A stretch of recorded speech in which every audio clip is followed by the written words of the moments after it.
Hello, everybody, and welcome back to Beyond the Ropes. I am delighted to have you with us. Today, we are going to discuss the news that's hot off the press, hottish off the press, which is Terence Crawford's retirement from boxing. Really interestingly, I did a video the day before he announced his retirement talking about, are we going to see the rematch between Canelo?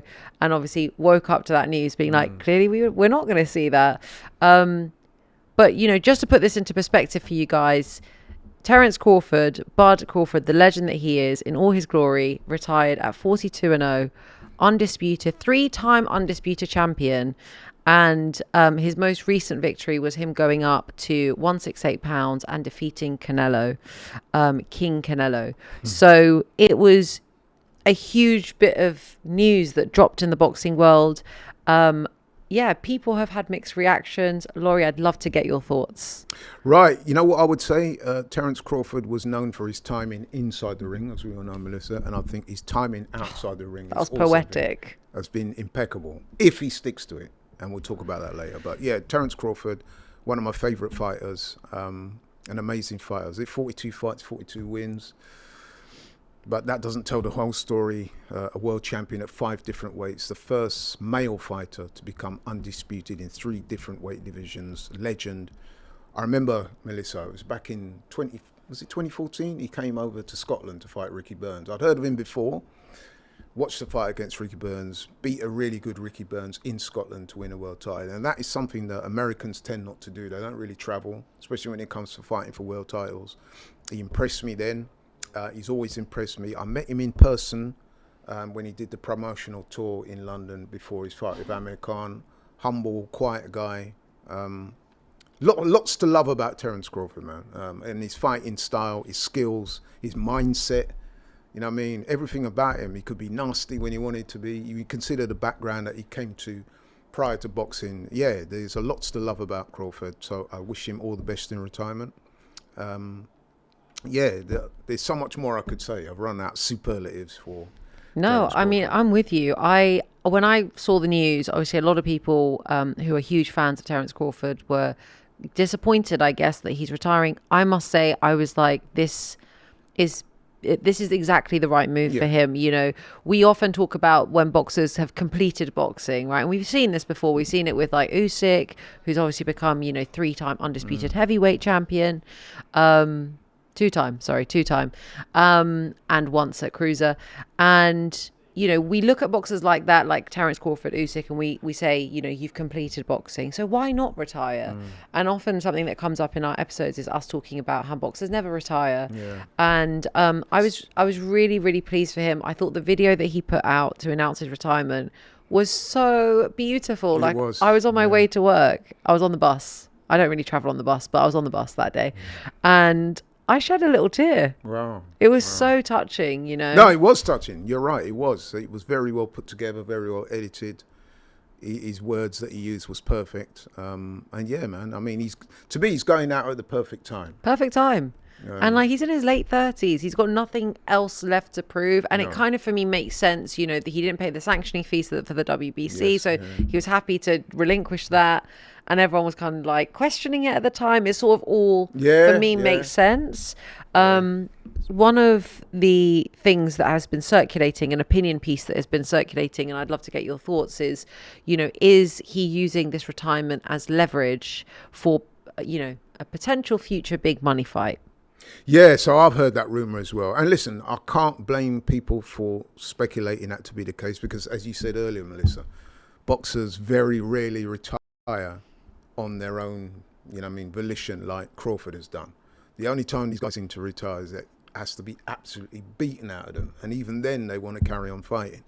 So you very rarely get that, a boxer going out at the top, especially undefeated. Floyd did it, obviously.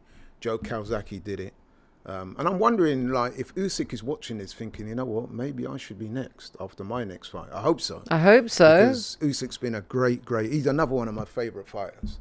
And you just want these guys to acknowledge that, going out at the top, your legendary status is intact. intact. I mean, Lennox Lewis didn't retire undefeated, but the way he went out of the sport, with that one last great win against Klitschko, when we could see as well that he was deteriorating, but he got the win and he bowed out as heavyweight champion of the world. And that, to me, is one of the reasons why, even to this day, Lennox Lewis is such a revered fighter.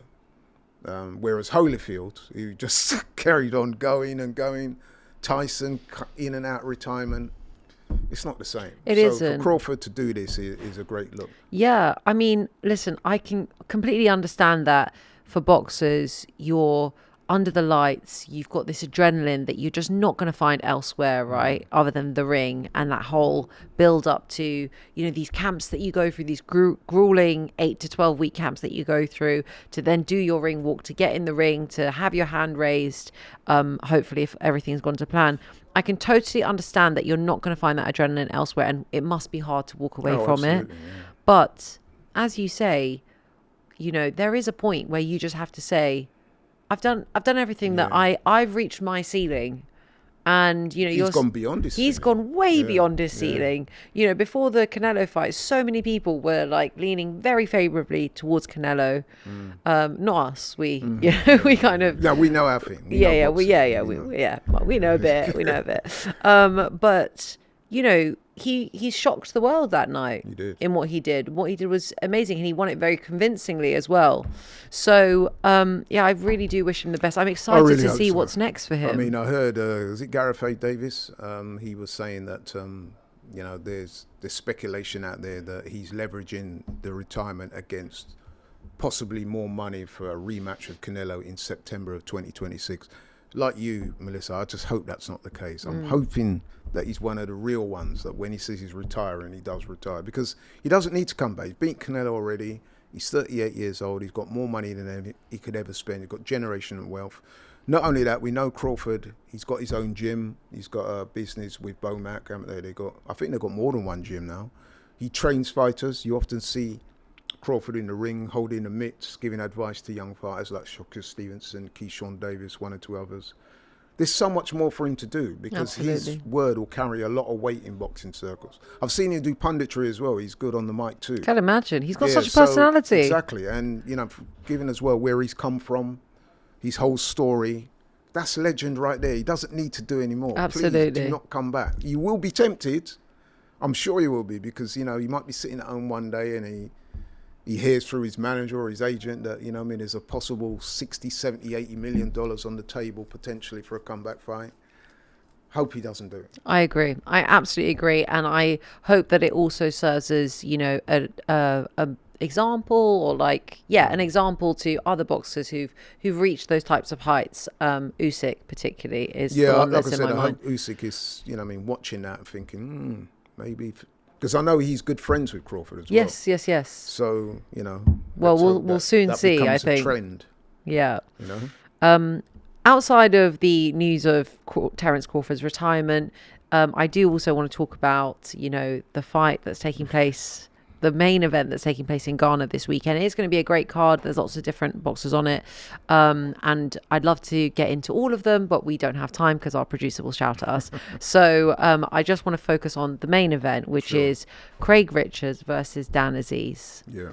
And this is a really interesting fight because obviously both of them light heavyweights, and there's been talks of them facing each other in the past. Both of them have faced Joshua Buatsi. They're both, they're friends, Yeah, they are. Yeah. So, people are kind of leaning one way or the other. I'm interested to hear your thoughts. Well, so I'm more than happy to do that. So, as you know, Melissa, and many of you guys who know me and watch my shows and that, will know that I do have a horse in the race, because Dan Azeez I would count as a friend of mine. I have met Craig Richards as well on a number of occasions. In fact, I remember bumping into him 3 or 4 months ago. One of the guys here, KG, who does the United stuff, he had a party and Craig Richards was there that night. But anyway, listen, man, I've got a root for my boy Dan, but I do like both guys. Are you asking me for a prediction or what? Go for it. I'm going to go for Dan, but obviously, I'm biased. But I do think it'll be a great fight. It's interesting choice of location in Ghana, given that none of them are Ghanaian or have Ghanaian heritage. Dan is actually Nigerian heritage. He is, yeah. Craig Richards, I think he's Jamaican heritage, or if not Jamaican, Caribbean. Yeah, anyway, he's Jamaican. Both from South London, fighting in Ghana, which is interesting. It's a good matchup, man. It's a good stars matchup. You've got Craig, he's longer, taller, longer range, good boxer. Then you've got Dan, who's going to, do his Marvin Hagler impression, try and get inside, work the body, come over the top with the head, with the headshots. I mean, to be honest, you would have to make Craig the favourite. Slight favourite, but I do see a pathway for Dan winning. I do. I think he can outwork him. Craig wasn't that impressive in his last couple of fights, so yeah, there is a window of opportunity there for Dan, and I hope he takes it. Interesting, very interesting. What about you? Must I answer that one? No, it is a difficult one. I'll tell you what it is, right? I also have a horse in the race on both sides because I like both guys. Dan is one of the boxers that I interviewed very early on in my interviewing career. He's someone that I have watched his journey with great admiration and so much respect, and I really like him. We work together on the TM14 Nielsen shows. He does comms, I do punditry, and he's a great guy. I've known him for years, really like him. Craig, also have known him for years, interviewed him very early on, really like him, someone I also consider a friend. So I feel biased on both sides really, but I do think Craig edges it in terms of just, Dan has been in the game a really, really long time. He's had so many hard fights, and I think he's sort of, on the, I'm trying to phrase this really, really diplomatically, but, with all of my respect to Dan, because I really like him, but I do think he's on the decline. I'm not saying that Craig is, hitting the prime of his career either, because both lads are sort of seeing out the last few fights of their they're careers. both in the twilight years. Yeah, they are. They are in their twilight years. However, I do have Craig as the favourite to win. But to be honest, whoever wins, I would be happy for them. Yeah. I mean, I can see that. I mean, with Dan, I just want to say as well, this is a guy, when you talk about ceilings, he's crashed through that ceiling. And I remember, because I've been watching him a long time, I actually got introduced to Dan through Kelechi, who's one of the guys who comes on AFTV. Kelechi used to walk him out to the ring, and that's how we got introduced. This was years ago. We're talking about small hall shows at York Hall in East London.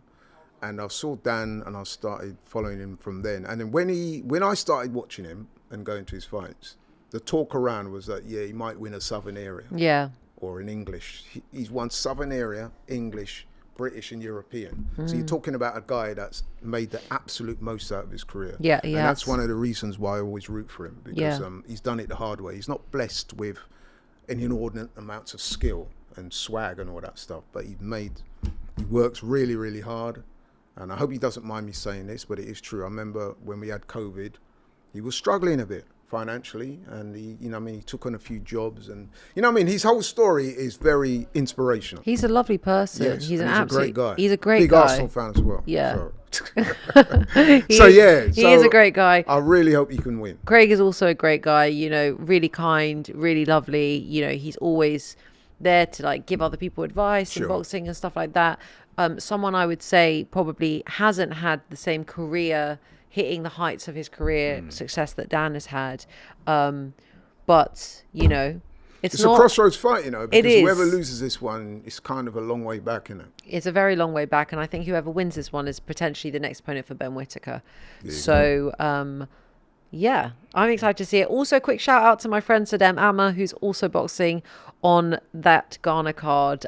She is awesome. She's lovely. She's an amazingly talented boxer. She's Ghanaian, so it's going to be really, really lovely for her to box back at home. I believe it's for a WBA title, African title of some kind, but don't quote me on it. It could be for a different title. So I'll look out for that. Yeah, wish her all the best with that. Wish all of the boxers on the card all the best. Absolutely. And really looking forward to tuning in to watch it. Definitely. Yeah. A real fight. Absolutely. A real fight. Look at that. Fight, but although, having said that, it might be a real fight. It won't be the biggest fight of this weekend. No, it won't. That's Troy Williamson versus Callum Simpson. I haven't asked you about that. What do you reckon? Just very quickly. That's a really interesting one. That's a cracker. I don't know, actually. I'm going Callum Simpson because he's the naturally bigger, stronger, taller, younger man. Troy is hard as nails, though. He is, though, and he can punch, and he had a really good win last time, and he says he's got himself into the shape of his career for this fight. But I'm leaning towards Simpson. I think he'll get a late round stoppage. I just think, ultimately, you know, they say in it, the good big man beats the good little man. I think. Well, they said that. Not little, but smaller man. They said that about Fury and Usyk. I'm just going to throw that one out there. Yeah, that's true. But either way. Great. Yeah. But either way, we're really looking forward to this weekend's Yeah. boxing across the board. Less so the Nigeria card, but let's not get into that. No, that's a joke. But if you're going to bring Lawrence to Nigeria, man, put him in with somebody decent. I mean, Alexander Tete, really? Come on. They could have found better opposition for him. Yeah, I mean, he's been sparring Jake Paul. He probably got better work sparring Jake Paul of all people than he's going to get with Tete, because it's a crazy world we live in. It is. It's an absolute crazy world. But guys, let us know in the comments what you think, who you think is going to be the winner of the Craig Richards Dan Azeez fight, the Callum Simpson Troy Williamson fight. Give us your thoughts, and in the meantime, don't forget to comment, like, subscribe, share, do all of that good stuff, and we look forward to catching you on the next episode.